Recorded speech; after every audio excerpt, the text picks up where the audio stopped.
Welcome to the Dave Palma Show, the podcast that revives, restores, and awakens your innermost capabilities. You have the training and the talent to succeed, but do you have the guts to fail? I love what I do.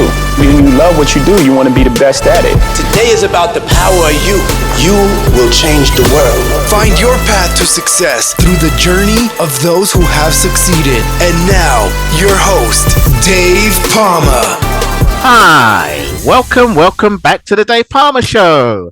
And with me in this episode, I have someone who is a former college football player, come lawyer or attorney, I should say, in Los Angeles, who fully transitioned, should I say, to acting, quickly landing his role in SHADRACH, the latest role he's landed. He's done a few more before that. His career shift is marked by the same dedication and passion he brought to law. Greg Martin, welcome to the Dave Palma Show. Thank you, Dave. It's a pleasure to be here. A pleasure to have you here, Greg. Pleasure to have you here. I have to say, probably in the sports-wise, I did compete on track and field. It would have been probably a Division 1 collegiate level. So I was sort of international athletics, for my mum's country. Were you a sprinter? I was an 800 meter, 400 meter, 800. So 400 meters is sprinting, yeah. But it basically, I loved lactic acid and getting tired, So it's a killer. Isn't it? The toughest. Apart from the 400 hurdles and a decathlon, the decathlon is probably the biggest thing because it's just you're experiencing a lot of stuff at the high level, But anyway, I mean, you did American football. I mean, that's that's pretty tough. We get some athletes actually going in wide receiving. What position did you play? In high school and then going to college, I was a running back. Okay, Played a little wide receiver, but I was also our place kicker. So, okay, yeah. So in rugby, kicker and a punter, so I enjoyed that. Yeah, it's funny. People used to tell me, of course, growing up in the States, and especially grew up in Arkansas, a state in the South. Rugby was something that we had just sort of heard about. Yeah, that's right. Yeah. People tell me that with my running back background and being a kicker, I would have been a good rugby player. Yeah, that's what I was saying. Yeah, rugby, because you need that kicker to get because once you score over the line, which we call it tries in rugby. So you call it something else I can't remember now. But anyway, the thing is that's how you score all the time, and then you kick straight afterwards. I think that's the same in American football, isn't it? So I think probably when maybe rugby and American football got discovered around the same time, but when America got their independence, they wanted to go independent with the way they did it. So they made America. Well, you just call it football, don't you? I mean, to us, football is soccer, so it's all confusing anyway. Let's talk more about you, because you was a lawyer, really. That's your main profession until you switched to acting. I mean, I did when I was a firefighter, that was my main thing for 25 years, not 30. But then I was doing some film extra stuff until I did a really good movie with all the famous comedians and got a big sort of part in it, but not talking. And I suppose I could have pursued it, but I did all this stuff instead. I really enjoy it. So still waiting for that kind of big chat show with Stephen Harvey. So just waiting for that. Not sure if I get it yet, but obviously, Apple TV hasn't chosen me. But you've done a lot of stuff, and gone from sports to 30-year career, a real serious career as a prosecutor as an LA prosecutor. And actually, wasn't Camilla Harris in the same county as a prosecutor? No, she was up in Northern California. I was in Los Angeles. Oh, right. Okay. Oh, you was in a serious city then. Right. You was in a very serious city. Yeah. You must have seen some stuff, seen and dealt with some stuff, really. So that's quite interesting, because I know what you did was you used some of your skills. So we actually what you used in their acting skills and then transferred and transitioned over to acting. Barristers use acting skills, not lawyers in offices who prosecute, but the prosecutors are what we call barristers. They do the bar, and I think that's the same for you, is it? Or they usually don't use the term barristers over here, but no, it's more likely to refer to them as trial attorneys. Yeah. So that's just different types of attorneys, as opposed to here we just say either barrister, which is very serious, or a lawyer. Basically, a lawyer covers all the term, but let me say solicitor, which is anyway. old English is, you know. All of those words, barrister and solicitor, they all sound better than just law. Exactly, yeah. Especially with your accent. Oh, I know, yeah. The Americans love it though, don't they?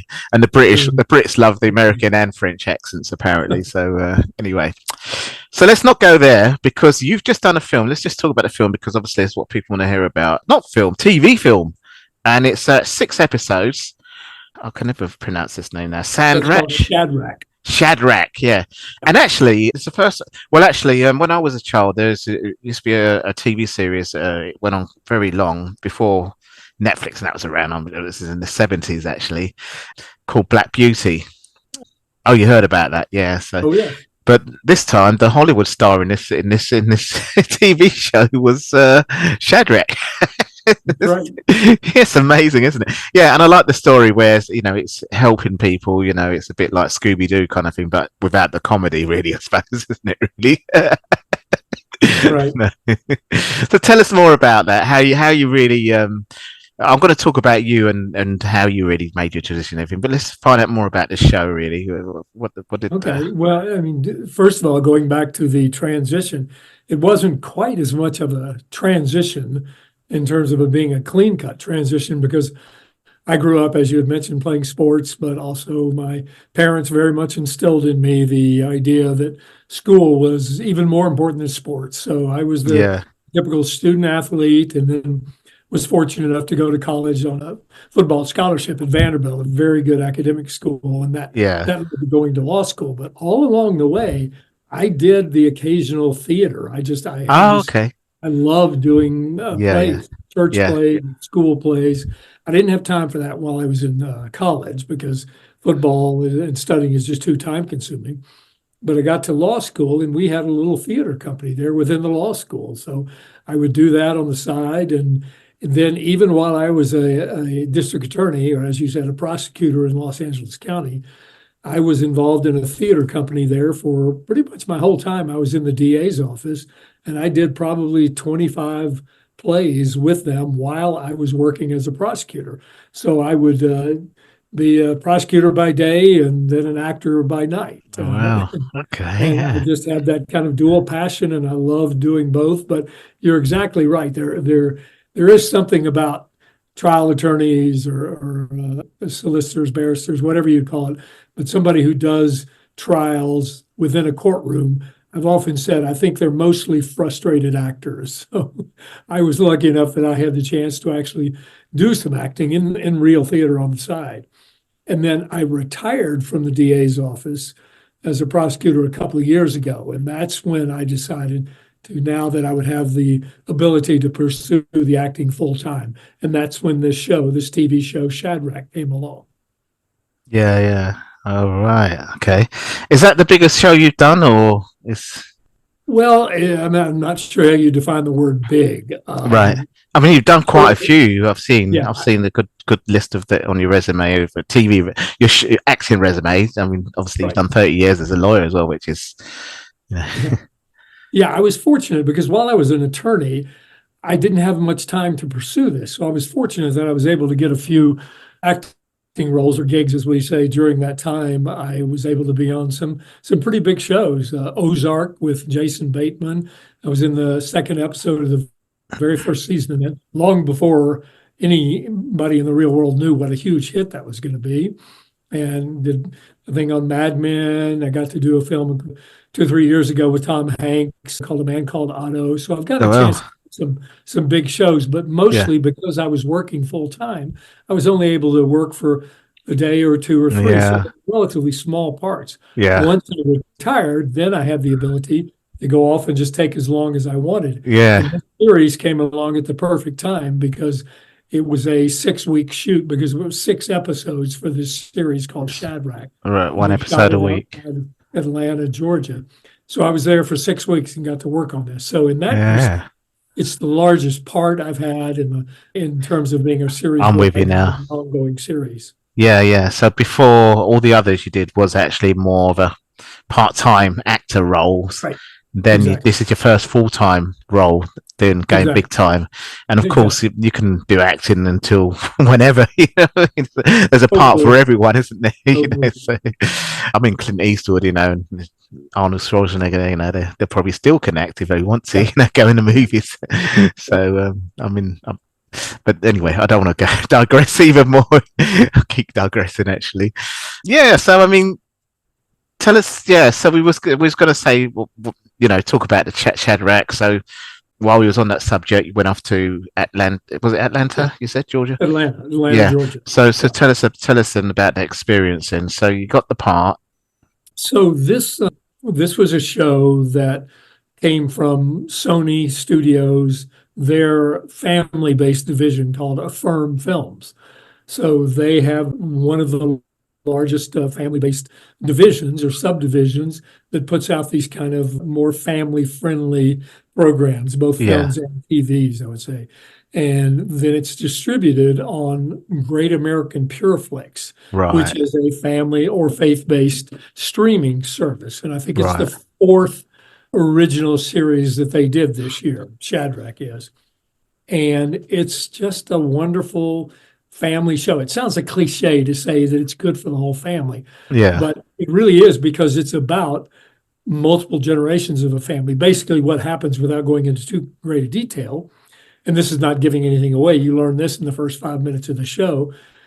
The parents and their two kids are living in the big city. There's a 10-year-old boy and a 12-year-old girl, and the dad basically loses his job. He loses his company, and they're forced to leave the big city and the fancy condominium where they're living and move to the country to live with the grandparents. Right. Playing Pawpaw, the grandfather. So it's all about upheaval and change and how hard change is. And you can imagine, especially these young kids, 12-year-old girl who's all of a sudden yanked away from her friends and her school and everything that she loves, and she taken to the country, and she gets out of the car the first time and holds up her cell phone and goes, there's no service here. Because it's rural. Yeah. So they're having to move to the country. The parents, the dad's lost his job. The mom is having to move back because this was her hometown, and she's gotten away from there, and she's been living in the big city, so she feels kind of like a failure. And the grandparents, who've been living this comfortable life of retirement on the farm, now all of a sudden they've got 4 family members. A lot of noise around them, always this peace and quiet. I wanted. So it's all about not just how do you survive those kind of changes, but how do you thrive in the midst of it, and how do you learn to not just, okay, I'm going to accept and deal with these people living with me, but wait a minute, I'm going to embrace the fact that I'm getting a chance to actually spend time with my entire family here, and how each generation learns from the others and grows, and how the grandparents get to mentor the young kids, because as you had mentioned earlier, SHADRACH is the name of the horse who comes into play, and it's really a beautiful relationship that the young girl has with the horse, SHADRACH. But the grandfather is teaching her how to handle a horse and the responsibilities that come along with taking care of a horse and living on a farm. And gradually they come to just so appreciate being with each other and getting a chance to live together as a family, that it's not too long before the kids don't want to go back to the big city. Well, that's amazing. And is this because of the horse, or just they just got into the country living? Yeah, it's just they're living again. I don't want too much. No, of course not. Cliche, because it's not a cliched show. It really is. They begin to appreciate, wow, you can just slow down and have a simpler life and enjoy those things, the things that they didn't have in the city, or because, as we all know, there are so many distractions for young kids nowadays, especially constant social media. Just the cell phone in itself, it's just stuck there. Exactly. I've got that same problem with my daughter, so I've got to really try. I've got to try I'm sorting something out. Studies that they have done on what's happened since the advent of cell phones, just how much depression and loneliness and teen suicide and so many of these things have increased since cell phones became so ubiquitous, and kids spend, 4, 6, 8 hours a day on them, and they're comparing themselves to other people and thinking their lives aren't good enough. So it's very tragic in that sense. Yeah. So, and from the other side of it, in terms of families, grandparents, when the kids grow up and move away to college and get married and that sort of thing, they don't see them that much anymore unless they happen to live in the same town. The same thing with grandkids. They just see them on occasion. So the ability to have an entire family here together and see what real value there is in that nuclear family, how much there really is to learn from each other. Yeah, no, that's true. I suppose people just want to get away to the city because the money's there, or the work's there, or the job's there. I mean, you worked in the city for most of your life. I don't know. Actually, tell me about your humble beginnings. Was you actually originally from LA or yourself? No, I'm from Little Rock, Arkansas. It's a town in the south of the United States. Okay, so It's Little Rock is the capital, but it's still not a big city. A couple 100,000 people. Yeah. So I just grew up in a very, middle class environment, parents and 2 brothers, and we all played sports and just had a very, nice, very blessed upbringing. I have to say, I'm very fortunate.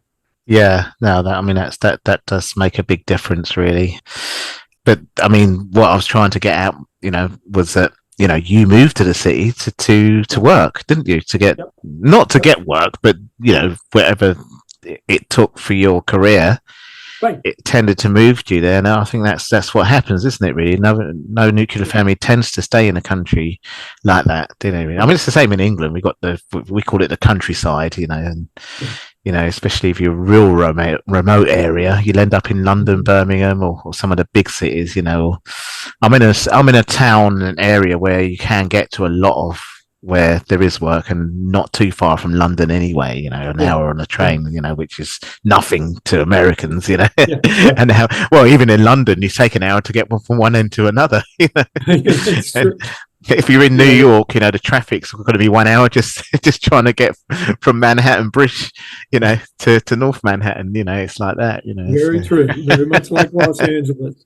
Los Angeles is the same. Well, you need a car in Los Angeles, don't you? So. My son did a semester abroad in London, and we went over to visit, and we took a trip out and toured the Cotswolds. Oh yeah. Paris is really nice. It's charming, gorgeous. Yeah, I heard. I mean, it's about an hour and a half from me, so I suppose I should try and get out there. But my daughter's this year, she's been into theme parks, so I've just been there. There's a lot dotted around UK, smaller ones than Disneyland. Well, we did go to Paris Disneyland, but she's just been into that this year. So well, we will get to the Cotswold eventually. I'm sure there's something for kids there. But I mean, that tends to happen, and I was just relating what happened to you in real life. What happened in the movie is that they're living in this city life condo, and all of a sudden back to country living kind of thing, isn't it? Really? So, of course, that's not quite what happened with you. You're kind of a movie star now. No, you know what I mean. Not quite. But not yet. But you're almost there.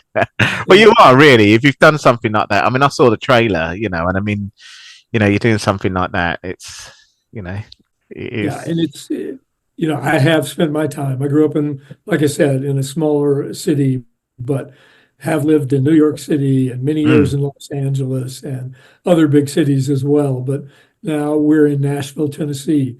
You are back in Tennessee, back in the South.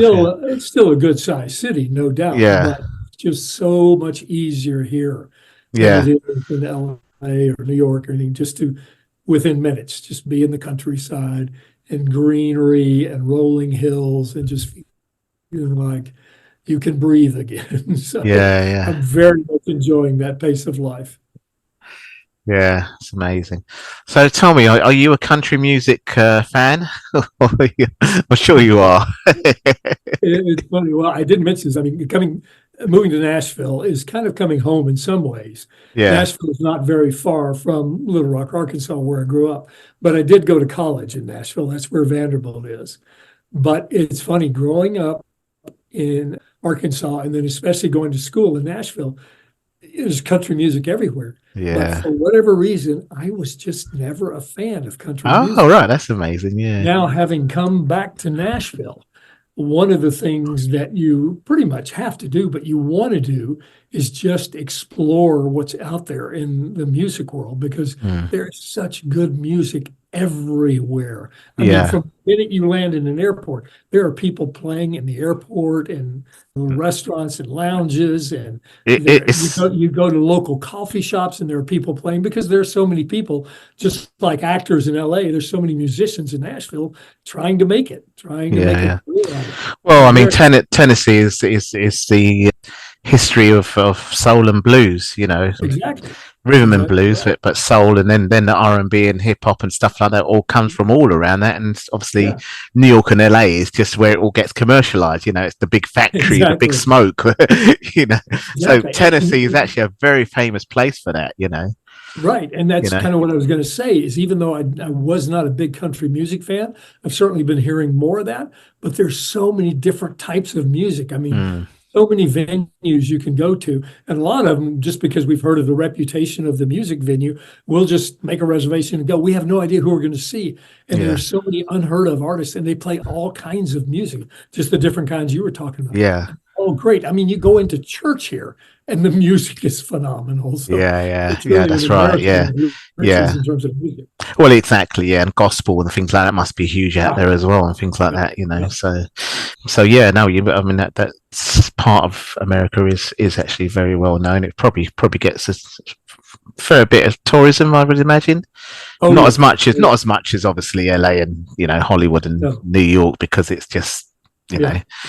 No, it's funny. Downtown Nashville, there's an area called Broadway. Yeah. When I was in here in school a long time ago, there was just nothing down there except office buildings. And now it's like they call it Nash Vegas. Really?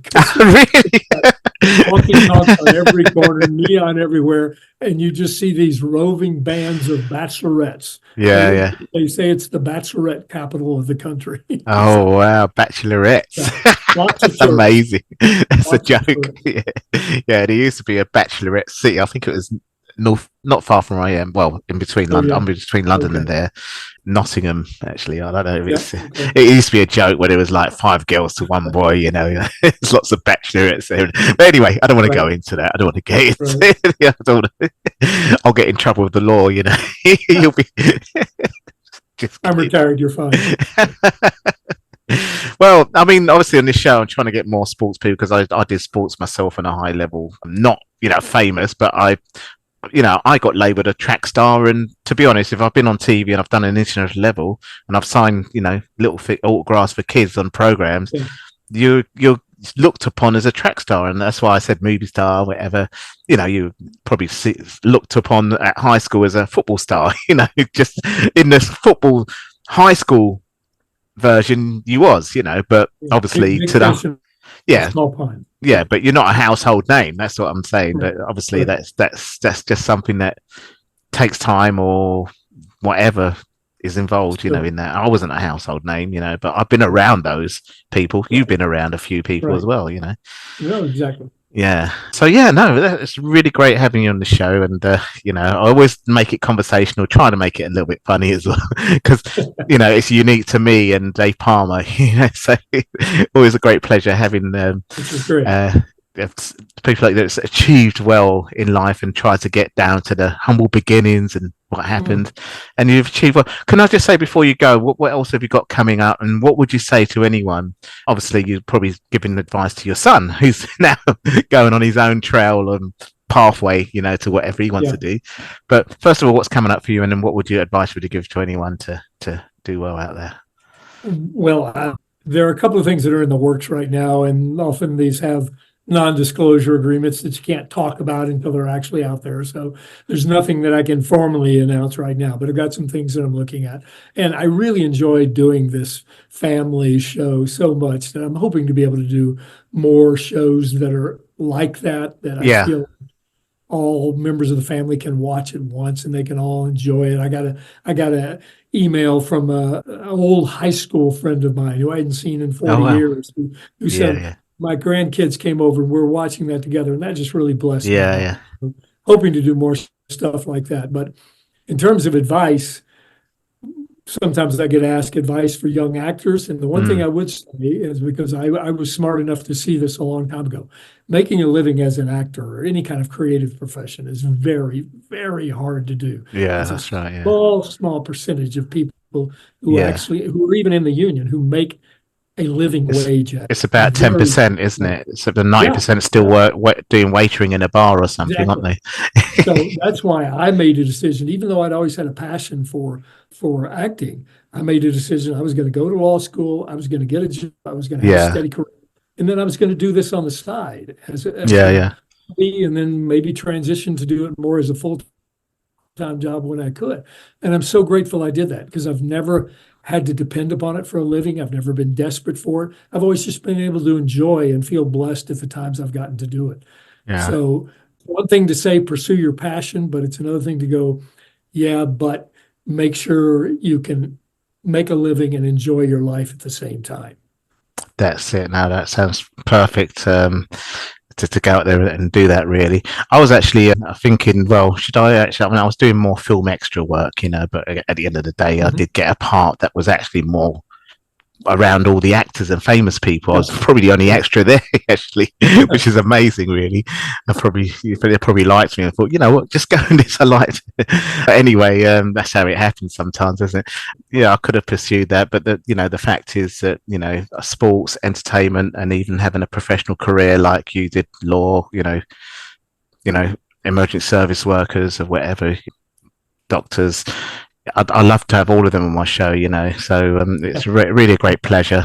Great. And thanks for coming to speak about this on the Dave Palmer Show. It's a pleasure. It's fun talking with you. Thanks so much. Oh, hang on a minute. That's all for this episode. Thanks for listening, and remember, if you want to support what we do, then share, subscribe, and leave a review over on Apple Podcasts, or head over to my website, davepalmer.com, and click on Rate Show.